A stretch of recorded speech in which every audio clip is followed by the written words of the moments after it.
presenting Orson Welles as the third man.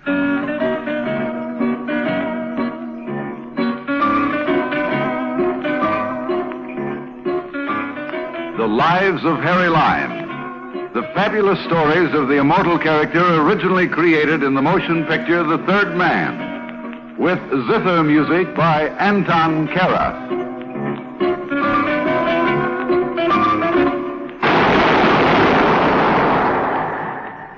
That was the shot that killed Harry Lime. He died in a sewer beneath Vienna, as those of you know who saw the movie The Third Man. Yes, that was the end of Harry Lime. But it was not the beginning. Harry Lime had many lives, and I can recount all of them. How do I know? It's very simple. Because my name is Harry Lime.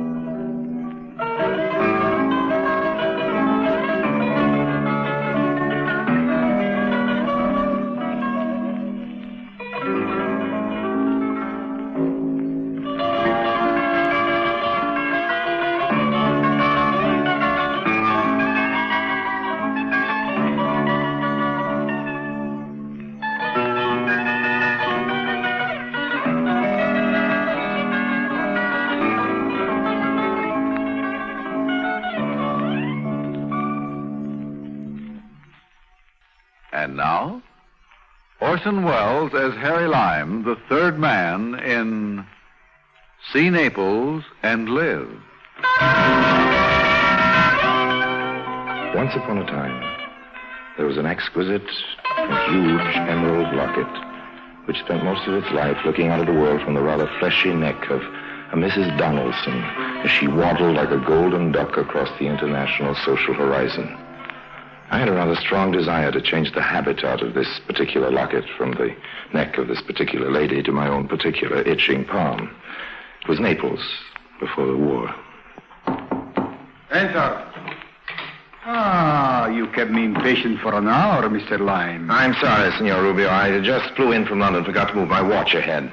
It is my knowledge that you have been in Naples for 3 days now, but it does not matter. I am a man with a skill for waiting. I'm going to be very brief. I won't waste any more of your time, old man. Bueno. But first I must tell you that I have made all the arrangements to dispose of the Donaldson Emerald. Oh, yes? As soon as we possess it, of course. There's a small item I forgot to tell you about, Signor Rubio. I have decided to include you out. I do not think I understand. To be brief and simple, I've decided to dissolve our partnership, old man. Oh, you're disposing of me? Perhaps that's a nicer way of saying it. I do not prefer to be disposed. Naturally you don't, but sometimes we get disposed whether we like it or not. Mr. Lime, we began this enterprise together, and I think we shall finish it together. You have never been more in error, old man. Now, you must forgive me for running off my... A moment, Mr. Lime. Yes? Do you recall Carlos? I do. And that young man from Innsbruck, I forget his name. You mean Mannheimer? Yes, if it were possible, they would be very sorry they were rude to me. I'm now the most well-threatened man in Europe, and you have joined an innumerable caravan. Arrivederci. Don't farewell me yet, Mr. Lime. Sorry, but I really must. Do not force me to shoot you. If you take one more step toward the door, I will fire. Now, don't be a complete fool, old man. If they found a dead man in your room, they'd hang you. I will be easy with you. Just tell me where Mrs. Donaldson is, and I will forgive you your ungratefulness. Rubio, I'm on my way out. If you fire that gun, the police will be here before you can get out of the hotel. Buongiorno. There's a saying in this city, see Naples and die. It only proves that life is very short and uncertain for us all. Goodbye, old man. Believe me, I'm not a professional hero. But I was not at all concerned about Signor Rubio putting a bullet in me, not in his hotel room. I hurried to the pier where the Arcturus was about to dock. She was carrying precious freight, Mrs. Donaldson. They already made arrangements for one of the customs officials to hold Mrs. Donaldson up on a pretext of going through her luggage. A few thousand liras did the trick. Oh, you stubborn man. I tell you there's nothing contraband in my luggage. You've already gone through my clothes twice with your dirty hands. Amy, talk to this man. He doesn't understand a word of English. My Italian is worse than his English. Mi rincresce tanto, signora, ma è necessario. Ho istruzione di esaminare il vostro bagaglio. Deve aver pazienza. What seems to be the trouble here? Thank heavens, an American. I have no idea why this idiotic official is rummaging through my clothes. What's the matter of form, you know? You think I was a smuggler or something. I've been to Naples many times, and there's never been this ridiculous fuss. I'll talk to the American consul. See to it that this man loses his job. I wonder if you could talk to him. That is, if you can speak Italian. Of course, I'd be only too happy to. Let me see what I can do. Che cosa succede qui? È di regola di esaminare ogni 25 passeggeri. No, questo non è necessario, conosco le signore. Questa è la mia carta. Ah, signore, mi rincresce tanto di aver dato alla signora tutto questo disturbo. No, veramente. Niente. It's all right now, you're cleared. Here, let me help you your bags, Thank you ever so much. I don't know what I would have done without you. Amy, get one of those porters to help us with the luggage. Yes, Mrs. Donald. I have my car here. I'd be glad to give you a lift to your hotel. Oh, I wouldn't want you to bother. Oh, don't bother at all. One fellow American to another, you know. Thank you. These taxi drivers rob you mercilessly. Oh, it's a pleasure. It's a pleasure. My name is Lyme. Harold Lyme. I'm Mrs. Frederica Donaldson. I'm so glad we ran into you. A wonderful piece of luck. Well, let's say we're well met.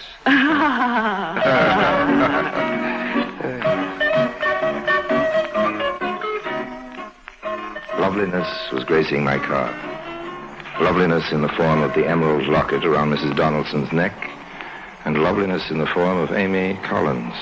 She was Mrs. Donaldson's hired companion. She had red hair and eyes to match the emerald, and she liked me. I think she liked me. Every so often I'd catch her eye. And she'd turn away, as if she were guilty of something. Really, Mr. Lamb, I've never been so humiliated. Just standing there with that man poking away at my underthings, messing up all my clothes. Absolutely no regard for our feelings. Something should be done about this. He was only following instructions. I don't think he meant... And doing anything of the sort, he was just being malicious and perverse. If it weren't for Mr. Lyme, I don't know what would have happened. We're deeply indebted to him. Oh, you don't owe me anything at all. I did what any other American would have done, Mrs. Donaldson. I wish we could repay you for your kindness. Well, you know, I think maybe you can. Wonderful. Just tell us what it is. Well, I've got to buy my sister a gift. It's her birthday. I don't know too much about jewelry, so I wonder if either of you could come along and help me shop. Of course we can. Amy does most of my shopping for me. She's very good at That's it. Wonderful. I'm sure she'd be delighted to help you. Don't you want me to help you get your things unpacked? I'm already unpacked, thanks to that customs official. No, you go ahead. Just drop me at the hotel. You don't mind, do you, Miss Collins? Oh, no, not at all. Good. It's a relief. Now, I'd like both of you to be my guests at dinner tonight. That's very kind of you. We'd be delighted. Oh, it's my pleasure, Mrs. Donaldson. Really, it's my pleasure. We deposited fat Mrs. Donaldson in a room, and then Amy and I went shopping. I took her along to the Corso Vittorio Emanuele, one of Naples' better thoroughfares. What are you looking for, Mr. Lyme? Please, call me Harry. All right. May I call you Amy? If you wish. You don't sound very enthusiastic. Please call me Amy. That's much better. What do you want to buy for your sister? Some nice jewelry, a necklace or a locket, something like that. Mrs. Donaldson was wearing something pretty, something like that. You don't know much about jewelry, do you? Well, I know what I like. Most of the time, the things I like you can find in a dime store. You won't find Mrs. Donaldson's locket in a dime store. It costs about $20,000. $20,000? You're kidding. No, that's a real emerald she has set in the locket. Well, she must be crazy traveling with a thing like that flashing on her neck. Oh, well, it's not very wise, but she's very sentimental about it. Her husband gave it to her just before he died. She swore to wear it every day of her life. She was very devoted to him. Well, I suppose you think I'm pretty much of a chump about jewelry. You have good taste. I also have good luck meeting you. Life is very strange, isn't it? No, why? Well, just half an hour ago, you and I were total strangers. Now here I am helping you buy a gift as if we'd known each other for a long time. Well, there's nothing wrong in that, is there? No, it's... Just at the moment you entered the scene, things seemed to move fast and efficiently. You make it sound as if it were a force. Oh, I didn't mean it that way. I can go away and come back again and do it more slowly. I suppose I sound foolish. Perhaps it's because you like me too soon. Well, I liked you too soon. Well... That's probably too fast for you, too, but you see, I'm a man who says what's on his mind. Probably not a very efficient way of talking to a gentle soul like you. Oh, no, I prefer straightforward people. All right, now, you be straightforward. What was your first reaction to me when you first saw me? I was interested, perhaps, maybe intrigued. That's better. You have a way of condensing relationships quickly. Well, if people like each other, they don't need a calendar full of time to tell them about it. Good things grow slowly. Here's a shop. Well, they all look pretty. That filigree pin. I like that. It's very nice. Which one? The one near the large cameo. Oh, yes, it is very pretty. Shall we go in? Wait, let's look at the other things in the window. I'm begging your pardon. I heard you conversing English. We were talking American, a totally different language. I'm trying to reach Via Salvatore Rosa. Could you inform me how to get there? Sure, old man. Turn right the next corner and go straight for 3 squares. Oh, I'm much grateful. That's right, all right. You like a cigarette? No, thank you very much. Just turn right at the next corner. Oh, I'm unhappy to trouble you further, Oh, but do you have a match? I'm sorry, but I don't have any matches with me. I have a light. Mademoiselle is most generous. 1,000 thanks. Turn right at the next corner. And 3 squares And down, 3 eh? squares down. Good day to you all. Good Perhaps day. you will meet again, eh? Good day. He seemed most reluctant to leave. Yeah. An odd fellow. Why did you refuse to give him a I light? didn't like his face. Did you ever see him before? Why'd you ask that? We acted as if he knew you. Well, I didn't care to know him.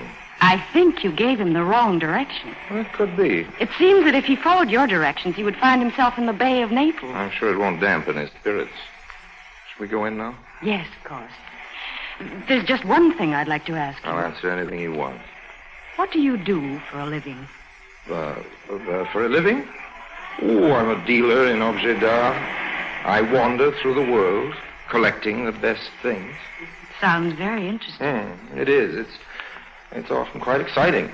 Now, let's go in and buy that filigree pin.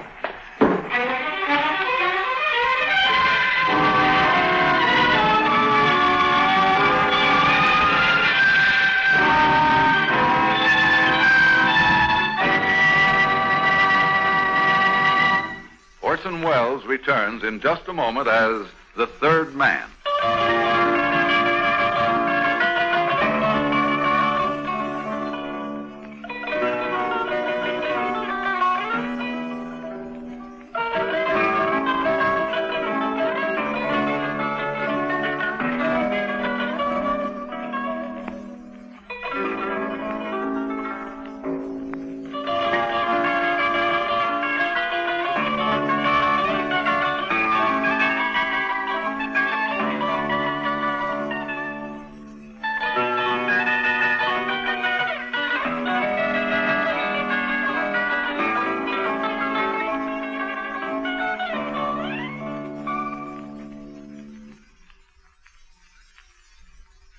Now, Orson Welles as Harry Lime, the third man in See Naples and Live. I bought a pin for 2,500 lira. On the way back to Amy's hotel, she was thoughtful and not much inclined to do any talking. I took her by the hand. She didn't object to that, but she didn't react to the touch. Put it simply, she just let me hold her hand, nothing more. I suspected that Signor Rubio had made too strong an impression. It was essential now that I work fast. The emerald would have to be in my pocket tonight or not at all. However, I wasn't worried about Rubio. Strangely enough, it was Amy. Bothered me. I was beginning to be a little too fond of her. And that was bad. I always make it a point not to be too fond of anyone in this world. This is a lovely romantic restaurant. Well, I'm glad you like it. Discovered it, Mr. Lyon. I just asked the porter in the hotel. They know everything in Italy. The portiers are the best informed people in the country. It's simply delightful. Oh, good. Don't you think so, Amy? Yes, I do. It's charming. Won't you have some more spumante? Well, just a drop. I declare, just like champagne. Yes, it's the Italian version. It's so kind of you to give so much time to us, Mr. Lyon. Really, it is. Amy, isn't Mr. Lyon just a dear? I think he's most generous. Oh, I'm having such a delicious time. I feel so happy. Happier than I've been since... I wish poor Benjamin were here with us. You would have liked him, Mr. Lyon. Oh, I'm sure I would. Poor Benjamin. No, Mrs. Donaldson. Let's not be sad. Here. Just have a little more spumante. Oh, I really don't think we should. I'm afraid you're going to make us all drunk, Mr. Lyon. Oh, Amy, I don't think another drop will hurt us. After all.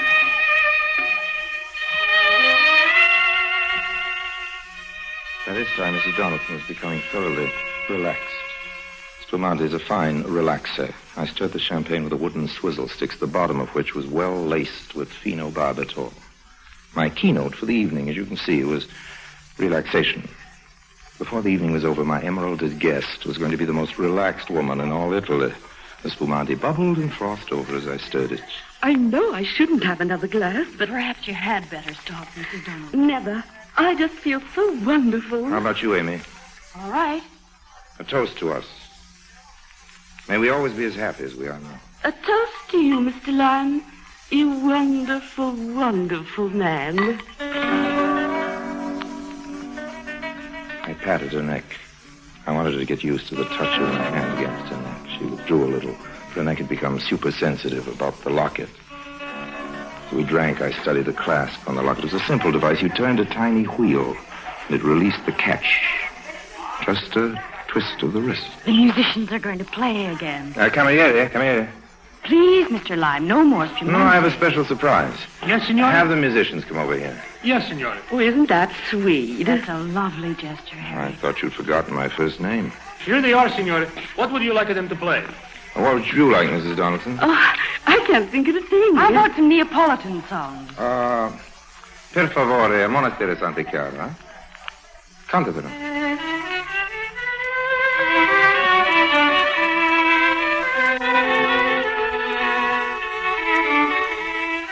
It was going to be very easy. They were completely at ease, and they trusted me. Amy stole her hand into mine as they played. It was really quite pleasant. I leaned back and relaxed.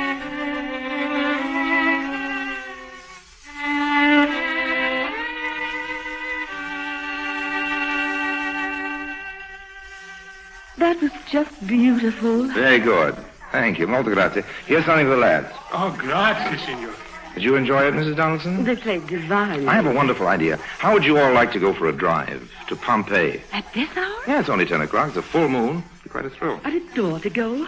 Fascinating place. I've been there many times. Well, you have to see it at night. Isn't it It's all right. closed? Of course it is. We can go in through the back way near the arena. I'm willing if Mrs. Donaldson is. Try and stop me. What a marvelous idea. Just one thing. What is it? Amy told me about your emerald locket. I think it'd be safer if you left it at your hotel. In the safe at the hotel. Don't you worry about it. I never take it off No, my but really. neck. Except when I retire. Don't worry about it. It's perfectly safe. Besides, we won't find any criminals in Pompeii. No, I'm sure not. But all the same, I'd feel better if you left the Oh, locket. no, I can't do that. Please don't fret about it. All right, if you're sure. Let's go right now. Just let me pay the bill. Cameriere? Yes, signore. Conto, per favore. Check. Si, signore. It was less than an hour's ride to the ancient, extinct city of Pompeii, lying like a corpse at the foot of its killer, Vesuvius. We entered through the gardens of an ancient home. The moon shone down hard and white, lighting up the empty city. Isn't it thrilling? Beautiful and frightening. A chap by the name of Trebio Valenti used to live here. He hasn't been home for nearly 2,000 years. Here we are in Abbondanza Street. It's in perfect condition. Isn't it exciting? It's unbelievable. Now, look at the gutter. You can see where the chariot wheels made deep ruts in the stone. What a narrow We can walk in the gutter. I don't think we'll be run over by any chariots tonight. Where does this street lead To to? the Forum. What about those lovely buildings? Well, they're old mansions. Belong to a couple of rich fellows. See the sign on the wall? What does it say? Post no bills. In Latin. And the sign alongside of it? Down with such and such a tyrant. Time has worn away the name. It's just amazing. It's all beginning to make me feel faint. Now, don't you feel well, Mrs. Donaldson? I feel fine. Just sleepy. I don't know why I should feel sleepy when I'm so excited. Don't you want to sit down? Maybe I'd better. We'll just rest for a moment. I think we'd better go back. We will, but first we'll let Mrs. Donaldson catch a few minutes' rest. There's a marble bench in the atrium of the Casa de Ceriali. He used to be an arrogant, rich man who didn't like the strangers visiting his palatial home, but I don't think he'll mind now. Oh, it's lovely in Here we are. You sit down, Mrs. Donaldson. Rest your shoulder against mine. There you are. You're darling, Mr. Lime. Amy, if you walk into the other room to your right, you'll see some excellent frescoes. They're beautifully preserved. May I have the flashlight? Yes, here. Mrs. Donaldson was sleeping softly. I pressed my fingers against her neck to test her responses. There was no reaction. Tried it again so that even in her sleep she would feel no alarm, become accustomed to the feel of fingers around her throat. She slept peacefully on. I quickly unloosed the catch and with slow care, not to slide the locket, picked it gently off her neck. At the same time, I held her hand to divert his sensation of touch. It was done quickly. I was ready to make my silent departure, gently propped her against a pillar. Then I heard a sound that froze me. Footsteps.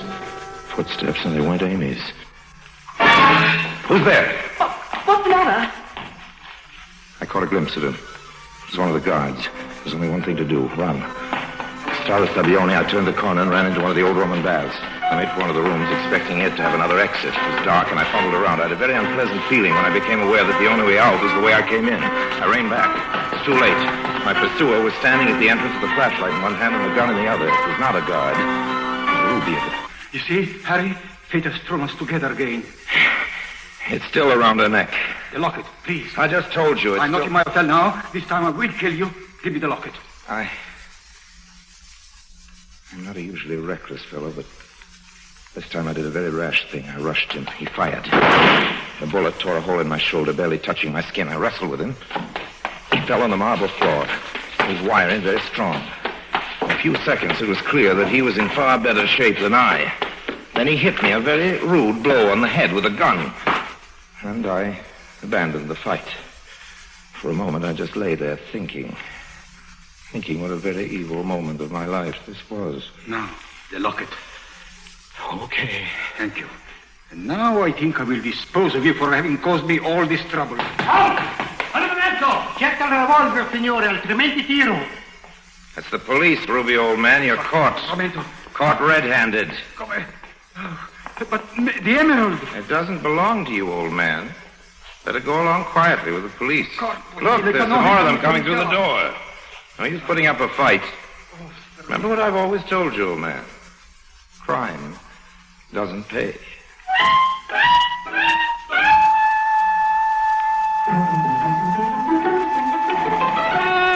I don't know how to thank you, Mr. Lime. Risking your life to save my locket. Oh, that's all right. You're the most brave man to chase after him in the dark, unarmed. I just gone to see where Amy was, and I heard the sound. There he was, deftly removing the locket from your neck. I felt someone puttering around my neck, but I thought it was you. Oh, really? I was asleep, you know. Now, I had my suspicions about this Rubio from the first. Does the wound hurt much? Oh, it's nothing. Just a hole in my suit. And a bad bump on your head. You poor boy. It'll heal. Amy, you haven't said a word to our hero since they arrested that Rubio man. I'm just stunned. Oh, I'm sorry we got you into this. I never should have taken you to Pompeii. It's all my fault. Of course not. That terrible man would have tried to snatch the locket wherever I was. It's just a lucky thing I met up with you. I'm going to give you a gift. You just must take it. £100 note. Oh, I wouldn't think of it. You'd make me very happy if you took it. Oh, no, I absolutely Please, couldn't. Mr. Lime, please. Well, if it means so much to you, I'll give it to my favorite charity. Well, here we are at the hotel, safe and sound. Thanks to you. I must run upstairs. The whole thing has given me a severe headache. You will call me in the morning, won't you, Mr. Lime? Indeed, I will, Mrs. Donaldson. Good night. Good night. Oh, Amy, can I have a word with you? I'll be up in a moment, Mrs. Donaldson. Of course, dear. Good night again. And bless you, Mr. Lime. I'm sorry about this evening, Amy. So am I. Let's meet for lunch tomorrow. No, Harry. Why not? I never saw the frescoes on the wall. You didn't? No, I didn't find them, and I walked all the way around. I saw you from the front entrance. Oh. Besides, a man who deals in fine arts would know an emerald locket from a dime store trinket. Yes. Should have thought of that. I was beginning to like you very much, Harry. Well, I'm sorry. I'm not the kind of man you'd like to begin to like a little more. It's a pity. You want to see me again, ever? It'll never be any good. Well, you might as well have the filigree pin. What about your sister? I haven't spoken to my sister in 10 years. She doesn't approve of me. Supposing I give it to you. No, thanks. You mean you wouldn't take it? No, I couldn't. Well, supposing if you didn't take it, I just threw it away. Oh, but you shouldn't do that. Oh, I won't. We were just supposing. Now, goodbye, Amy. There's no supposing about that, I suppose.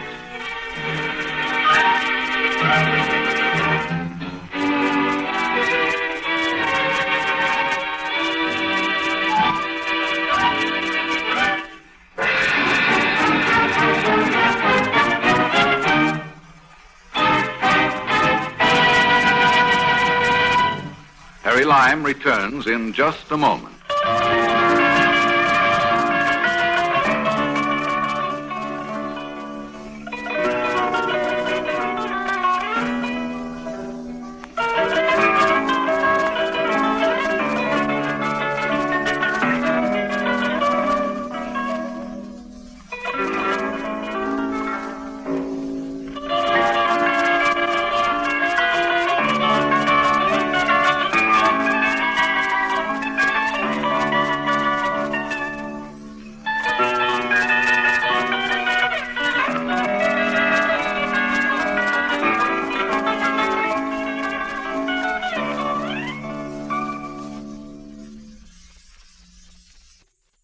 And now, Harry Lime. As I walked to my hotel, I thought about l'affaire Emerald. It cost me about $100 to bribe the custom official with champagne and a gold filigree pin. The reward left me with a profit of $270-odd plus a bump on the head and a hole in my suit. I'd lost the lovely green emerald and the lovely green eyes of Amy. The emerald didn't bother me too much, but Amy. Amy. She nearly interfered with the great romance of my life. My love for Harry Lime.